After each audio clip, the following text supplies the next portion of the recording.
Rien ne va plus au FC Barcelone, Ronald Koeman est sous le feu des critiques et il se fait chahuter par les supporters. On vous explique tout ça dans un instant.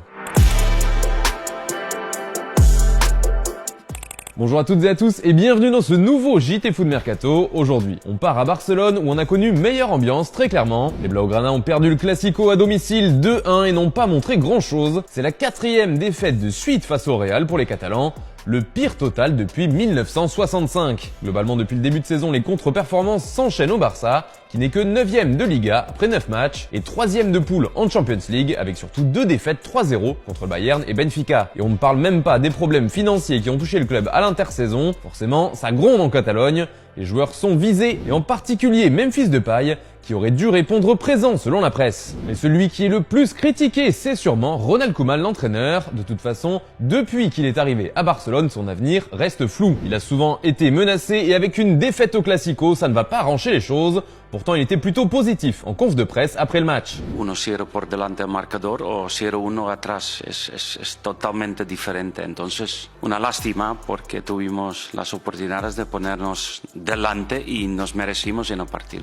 Bon, après la rencontre, par contre, c'était un autre délire. Koeman s'est retrouvé coincé en voiture par des supporters en sortant du Camp Nou. Il s'est fait un peu secouer, il a bien galéré à se sortir de la foule. Heureusement, pas de blessés à déclarer, mais sûrement un petit coup de peur pour Koeman. D'ailleurs, le club a fortement condamné cette attitude des fans catalans.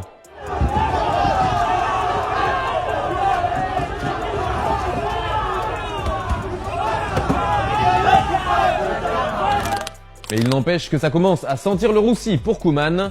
D'ailleurs, combien de temps va-t-il rester, selon vous, sur le banc du Barça? C'est la question du jour. Comme d'habitude, vous nous donnez votre réponse dans les commentaires et on en reparle dès demain. D'ailleurs, vendredi, on vous demandait quel club français irait le plus loin sur le plan européen, selon vous. Eh bien, vous êtes beaucoup à penser que ce sera soit Paris, soit Lyon. Mais il faudra encore attendre un peu avant de savoir qui avait vu juste. En France, Marseille n'a pas réussi à renverser le PSG malgré une trentaine de minutes en supériorité numérique. Au final, les deux équipes se sont quittées sur un match nul 0-0 et malheureusement, ce que beaucoup retiendront, ce sont les incidents qui ont marqué la rencontre. Jet de projectiles, arrivée d'un supporter marseillais sur le terrain, des choses qui n'ont pas plu du tout à Dimitri Payet, qui avait déjà demandé aux fans de l'OM de rester calmes avant le classique. On a appelé au calme, moi-même, le président, donc malheureusement, il y a toujours certains qui peuvent déraper, mais voilà, on peut pas dire que eux ce soit des supporters de l'Olympique de Marseille. On sait ce qu'on risque de perdre des points et il faudra pas pleurer en fin de saison s'il nous en manque un ou deux. Car oui, il y a gros danger pour l'OM. Souvenez-vous, après les débordements face à Angers, le club phocéen avait écopé d'un point de retrait avec sursis pendant 1 an et il n'est pas du tout impossible que ce sursis devienne une peine ferme. La commission de